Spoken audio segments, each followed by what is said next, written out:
maybe this isn't the best idea. Maybe there's another way. I don't know.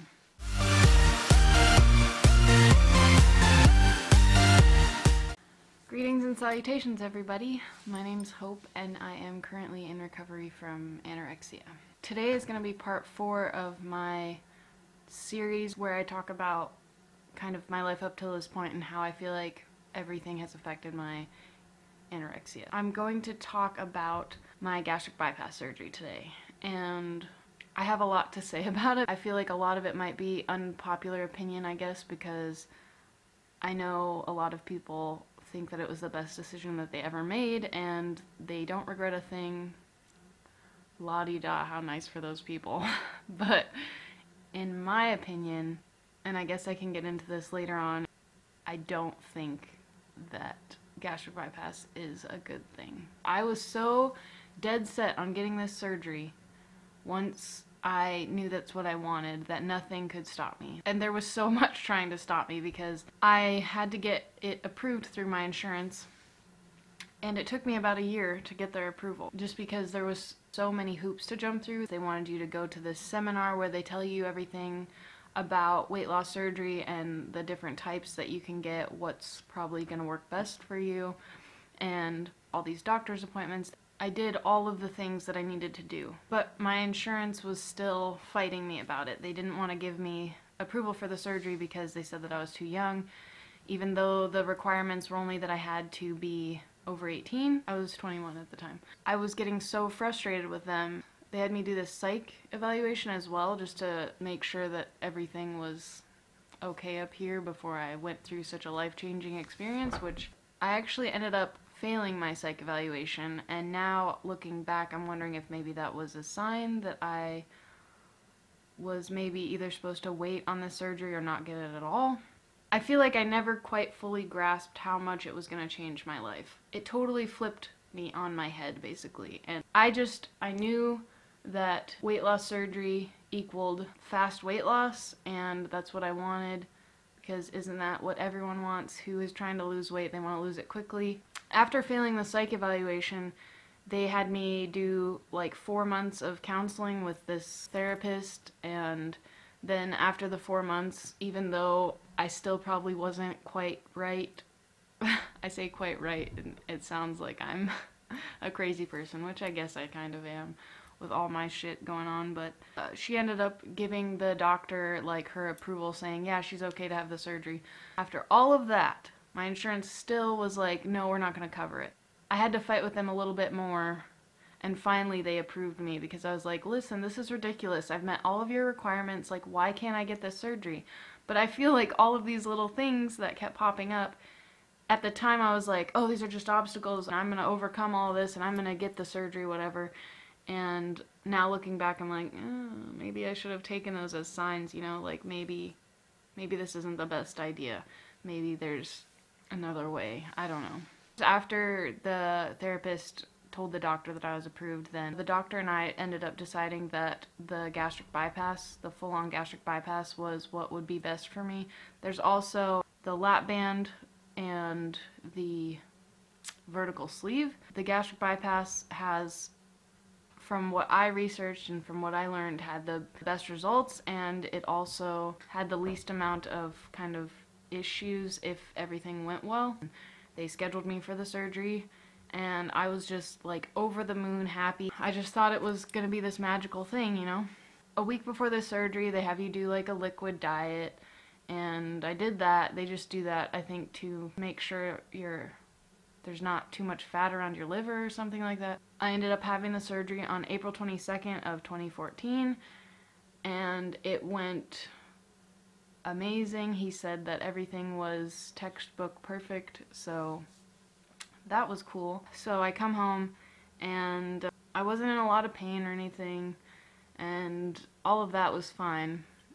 And I had to like only drink like clear liquids and eat Jello for like a while, and that was pretty miserable, especially for someone who's been addicted to food, to just like cold turkey go off all that shit and just be eating like you're a 90-year-old woman. I mean, but I knew that it was part of the process, and so I was just like, okay, I'm gonna trust the process, you know? But I'd say for about the first 4 months, I was very depressed because I wasn't seeing the results that I wanted, that I had seen for other people. When I would go to the doctor for a checkup, he'd be like, yeah, everything looks great, you're doing great. He thought that I was losing weight appropriately and everything, but I just felt like it wasn't fast enough and I wasn't satisfied with it. Plus I was like mourning the loss of food, to be honest, because I mean I couldn't eat the things I wanted anymore, so I was trying to be okay with that and not eat the same size portions that I was, because I was eating a lot of food before and now I could only eat like this much food in a sitting and then be full or like get sick if I ate too much or ate the wrong type of food or whatever. It was really hard, and I know that everyone thinks gastric bypass or like weight loss surgery in general is just an easy fix or it's a quick fix or whatever, but there's so much ignorance behind that because they don't know what all you have to go through actually, and how it's mostly mental. I mean, like, yeah, physically your body changes, but there's so much that goes into it mentally and so much mental preparation that you should do before you have a surgery like that. And I had no idea. Like I said, I just knew that I wanted the surgery and I wanted it so bad I would have done anything to get it. So I had the surgery in April. By December of that year, I had lost almost 100 pounds, which was insane. I hadn't even started exercising yet. This was just from eating little amounts of food and stuff. I started to become more confident, of course, and people were telling me how good I looked and all of that stuff, and I was like, okay, this is what's supposed to happen now. This is good. But the thing is that people would say that I looked really good, but deep down I still wasn't happy because I had a different idea than everyone else, if that makes sense. I hope so anyway.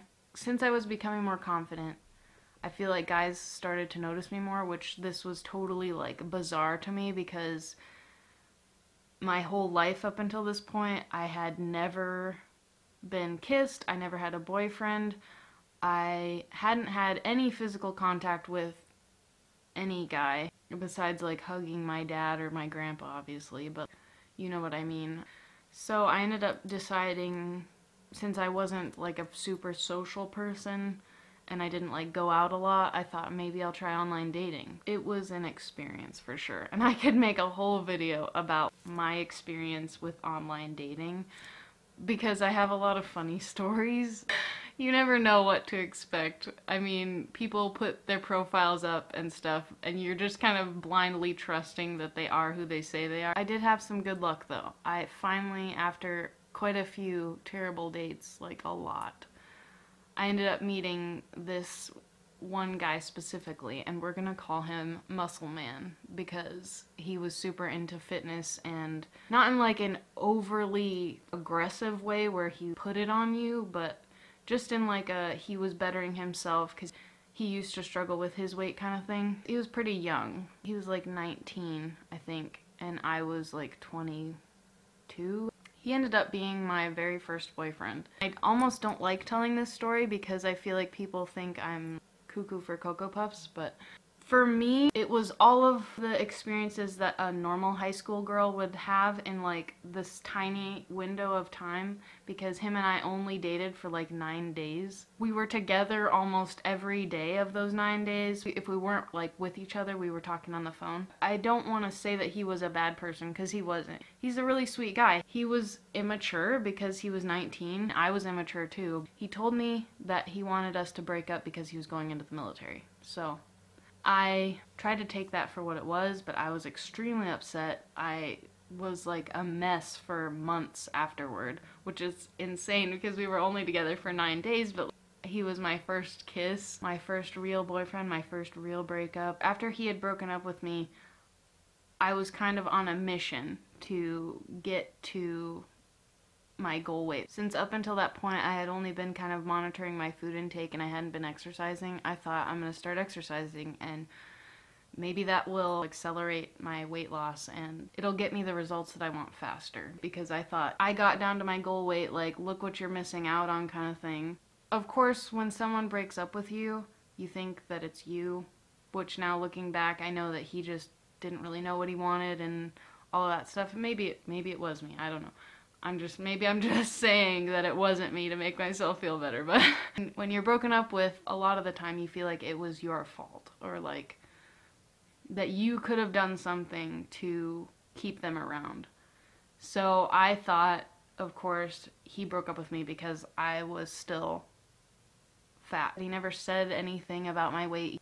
He knew about the gastric bypass and everything, and he knew the progress that I had made and everything, and he thought it was great because he also, like I said before, had struggled with his weight. But I just assumed that was why. I thought that if I had been thinner, then maybe he would have stuck around and we could have kept in contact and tried to do long distance while he was in the military, because I would have. I was that caught up on this guy. So I started to work out and monitor my food intake more, and I did start to see more results, so I was really stoked about that. I feel like if at any time in my life, because we've established that I've never really had a good relationship with food, obviously, I feel like after this point there was like a little window here where I was in a pretty good relationship with food. I was going to the gym, I wasn't killing myself though, and I was eating like an adequate amount of food to fuel my body. I was eating foods that I wanted. I was eating like a good balance of foods, like different types. Things were pretty good, and I got to a decent weight. So I'm gonna stop the video here a little bit after the breakup with Muscle Man, and in the next video I'll talk about my complications from the gastric bypass surgery, as well as the relationships that I've had and how I feel like they've affected my eating disorder, I guess, or like certain aspects of them. And I hope that you enjoyed this video. I actually didn't talk as much about my gastric bypass as I thought I was going to, which is weird. You can ask me any questions in the comments below about my gastric bypass surgery. I would gladly answer them for you. I feel like in the coming videos, as I progress in my story, you'll see why I am so against the gastric bypass and how it kind of affected my mind. Thank you guys so much for watching. I'm really just excited that you're all on this journey with me to recover and just share my story and raise awareness about eating disorders and everything. It's really cool, and I just appreciate the support. Thank you. I'll see you guys next week. Stay strong in the fight against stupid eating disorders. Bye, guys.